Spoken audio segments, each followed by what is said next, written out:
Hallyu guys! It's just Paula and welcome back to my channel. So for today, alam niyo naman na galing ako nung nakaraan sa art shop with my mother-in-law. Kaya ngayon, mag-unbox tayo. Ipapakita ko sa inyo kung ano yung mga pinamili ko at kung magkano siya in euros or in French money. Para magka-idea kayo, let's get started! So, the first one is the watercolor book. Because I've been trying to draw with watercolor, and as some of you may or may not know, ang watercolor ay isa sa pinakamahirap na gamitin for artworks because you have to control the way of the water when you dip the color, something like that. So ito siya. This one is made in Germany, and this one is 10.25 euros. Ganyan siya kakapal. Ayan. They're all blank pages. Tapos, meron siyang bookmark. I don't know how you call it. So, ayan. And meron siyang garter sa gilid to close it or to secure the notebook.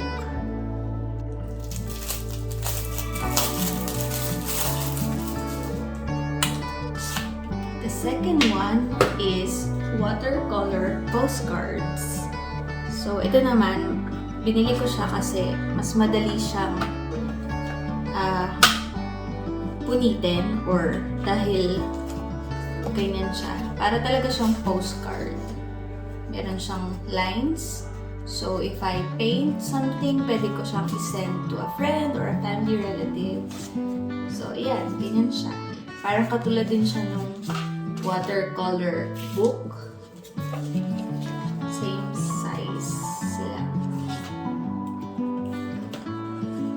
And this one costs 9.49 euros. And the third one, again, speaking of watercolor, meron tayong watercolor here. This one is 9.95 euros. Almost 10 euros. Ayan, buksan natin.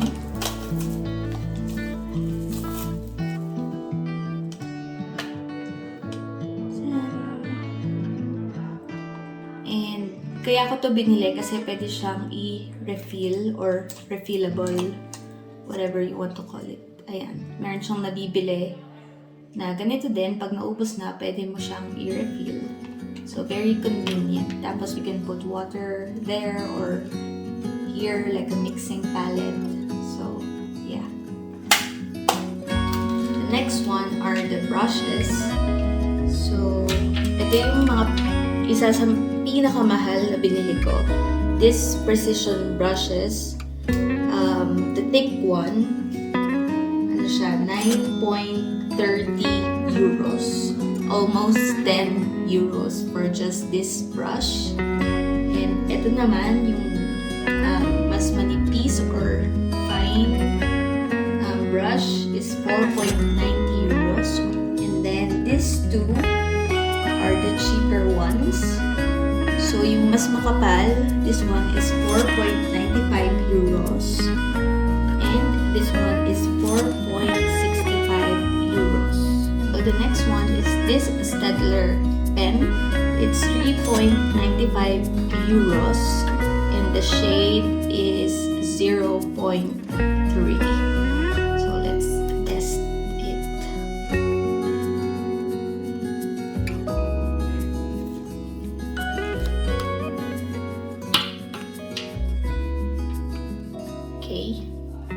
Okay, the next ones are another set of pens. For this one, it's 13.45 euros, while this one is 13.65 euros. So, eto, binili ko siya kasi gusto ko rin matutunan mag-sketch using just a pen, katulad ng nandito sa picture. And this one naman is just for doodling, and it has different colors too, like brown, light gray, gray, and black. Kasi itong isa, all black lang siya. So the next one are these different pencils. It's 9.18 euros. It's Faber-Castell. I'm not sure if I pronounced that right. So let's open it. So before, I had a drafting subject in my high school and we were using these pens actually. Again, meron siyang iba't ibang shades from the thinnest or finest to the thickest. Ayan siya. So, usually pag nagdo-drawing ako, I start with pencil first before the permanent pen to avoid mistakes. And the next one is another Faber-Castell.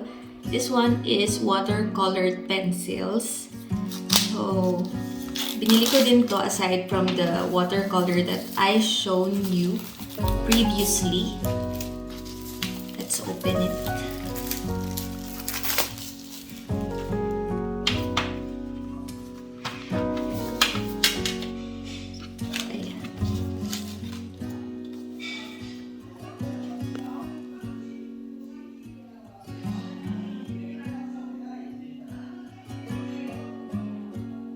This one is 17.95 euros.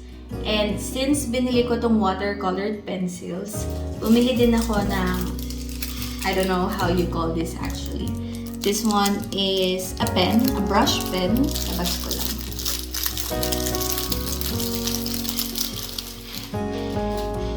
So, ganyan yung itsura niya. Para talaga siyang paintbrush. Nakikita nyo. And sa loob, lalagyan mo siya dito ng water. Tapos, ipupush ko lang siya. May lalabas na water dito.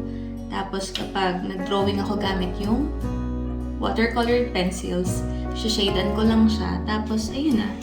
Parang ganito na siya. Ganyan yung kalalabasan. And this set costs 13.25 euros. Bumili din ako ng ruler. It's 8 inches. Ayan. And akala ko isa lang siya. Dalawa pala siya kasi meron din isa dito na centimeters. Hindi ko lang makita yung ayun. Okay. This one is 20 centimeters. And it costs 2.90 euros. And the next one, ito naman yung iba't ibang spatula or knives. Assorted siya. And as you know, I also like doing clays. So, ayan, kita ko lang. Iba't ibang klase siya. And it's 3.30 euros. Kaya ko siya binili kasi there's two purposes. Una is for the clay and the second is for my skincare reviews. So, very convenient siya for me. And the last one, actually hindi ko alam kung magkano to kasi binili siya sa akin ni mother-in-law para mag-drawing ako dito at ibigay ko sa kanya as a souvenir. And ang cute-cute niya kasi ito na yata yung pinakamaliit na canvas na nabili ko. The size is 2 by 3. Ayan siya kaliit. Look how small it is.